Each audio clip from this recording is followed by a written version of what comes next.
Secretary Kerry, I want first to thank you for appearing at the Haaretz climate conference, the first of its kind. And I would like to start on a personal perspective. Which is more difficult, to negotiate global climate accords or Israeli-Palestinian peace? Everything is difficult these days. We're living in a very different time, but we're making some progress on the climate front. We have to make a lot more, and I'm happy to be here with you. I want to thank Haaretz and Hebrew University and EcoPeace and other partners for focusing our attention on the climate, and I'm really happy to be with you today. Thank you. Let's look at the world, and I'd like to borrow from strategy from the doomsday clock. Are we 5 minutes to midnight on climate? 2 minutes? 10 minutes? Where are we? How urgent is this? Well, one of the difficulties in persuading people to act with urgency is that the climate crisis is not like an asteroid hitting Earth, as we've seen in Adam McKay's movie, Don't Look Up. It's not a one-moment definition in 6 months. It's a process that will continue for the century and beyond, depending on what we do. But it clearly is reaching crisis stage. There's no question about that. We are seeing reports from the best scientists in the world warning us of tipping points, points beyond which you cannot return. The Arctic is potentially one, the Antarctic is another, coral reefs, the ocean. The ocean is warming faster than any time in human history. And the chemistry of the ocean is changing more than it has changed in millions of years. So this crisis is on us. The hot days in the Middle East have grown, the drought has grown, water challenges are real. So no one should say, you know, this is off in the future. It's now, but we have a space, we have a gap here that the scientists have defined. The next 10 years, if we reduce our emissions globally by 45% over the next 10 years, we have a fighting chance of keeping the Earth's temperature increase to 1.5 degrees. And that matters. That is existential to the vulnerable countries like Bangladesh, to the island states and others. So we're 10 years to midnight, but what is the most urgent? 10 years to avoid the worst consequences. That they can predict. What is the most urgent step that needs to be taken now? You know, the most important and urgent. Well, the thing about the climate crisis that ought to encourage people is it's human created, so it's human solvable. We are the ones making choices that are bringing this crisis on ourselves. And it is coming about because we are pouring fossil fuel emissions unabated, and that's the key word, unabated, up into the atmosphere. And that is creating a blanket that contains the heat on the planet. It doesn't escape as it used to. And the more that the ice melts in the Arctic and the Antarctic, the more ocean that is visible. That is a dark body. And that dark body consumes heat. And then it accelerates the process of more melting, more dark.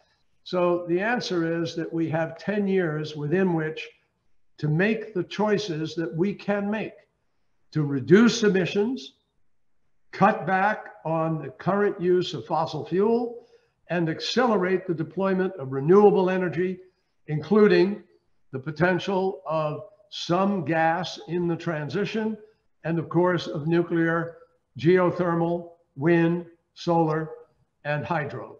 Those are the means we have to power our countries, power our economies, and we need to do a lot more of it a lot faster. But if, you know, this is very reasonable and convincing, and still, what is the main obstacle? Why can't we get there? Human nature. Status quo. Human nature exists for millions of years, existed without fossil fuels. That is correct. And human nature has an ability to be very stubborn, It has an ability to hunker down and avoid reality. It has an ability to not allow facts to govern decision-making. And so the climate has really been the victim of the status quo. Very powerful interests, which make a lot of money off of oil and gas and coal, don't want to give up that revenue stream, and certainly not quickly and easily. And so they resist.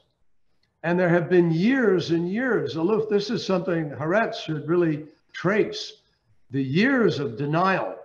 I mean, you can go back to 1960s and 50s. Rachel Carson was one of the first people to stand up and to take on an industry, the chemical industry, to say that you are poisoning people, you're killing them with DDT. Ultimately, she won an incredible victory. And that was really the birth of the modern environmental movement. And we've had incredible distortion, even lies regarding the impact of smoking and cigarettes, lies about the ozone, lies about climate itself. And certain players who have very big vested stakes in the status quo have avoided allowing people to have a uniform view of the truth here. The truth is, this is not about ideology. It's not about politics. This is about mathematics and physics. And the physics and the mathematics tell us exactly what is happening and exactly what we have to do to avoid it. The problem is politics. As you say, that includes the mathematics of balance sheets and P&L. Sure. Well, also, but the truth is the balance sheets work out because we will need energy. We will need to power our economies. We obviously aren't talking about shutting down a modern economy. We're simply talking about fueling it differently. And in many countries today, you're seeing nations move to 80, 90% renewable. And they're balancing their energy.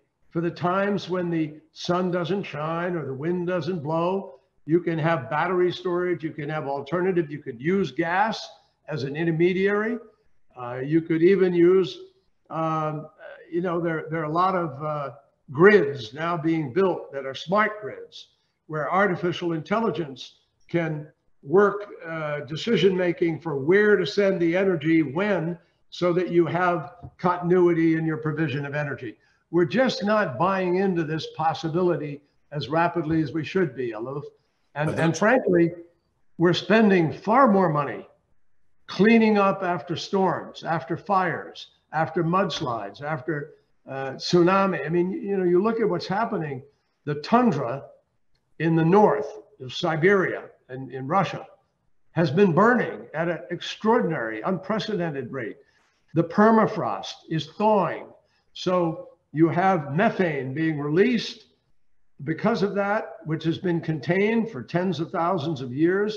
And that methane is 20 to 80 times more damaging than CO2. So we have some big challenges, but they are, we can meet these challenges, and we can actually have a cleaner, safer, healthier world if we do. But Secretary Kerry, aren't you afraid that the current tensions among global powers might put more obstacles on the need for global cooperation on this because of other interests that has nothing directly to do with it, but these power plays that are escalating, undermining what you're trying to achieve in multilateral cooperation? That's a very astute question. You're right on target. And yes, there have been moments. I'll be very direct about it. China and the United States obviously are having differences of opinion on a number of different issues. But President Xi and President Biden have both agreed the one thing we cannot afford to be struggling over is climate. We have to cooperate. We have to work together. There is no way that one nation solves the climate crisis. We all have to be part of this solution. Because every country, big ones, especially the major powers. But yes, you're right. There are 20 countries that produce 80% of all the emissions. China and the United States are number one and number two. China produces 30% of all emissions. We are now at about 10%. And following us, you have India and Russia, Indonesia, a group of countries. And every country, though, has to step up here, because if you take the conglomerate, the aggregated amount of emissions coming from all the developing world, the less developed world, all put together, it's a very significant amount of emissions. I agree, but can you reach a situation in which you're fighting on other fronts as if there's no climate, and you're cooperating on climate as if there are no other fronts? Well, it requires strong leadership, and obviously it requires an element of compartmentalization. But we have done that historically. Eluf, you know that. Yeah. Countries, I mean, look at Israel and some of the neighborhood. Israel, despite the fact that it's not recognized by a number of countries, and there are tensions, obviously, has still been able to work security arrangements. It has still been able to find cooperation. And of course, recently, with the Abraham Accords, it was able to move forward to a sort of, new emerging relationship.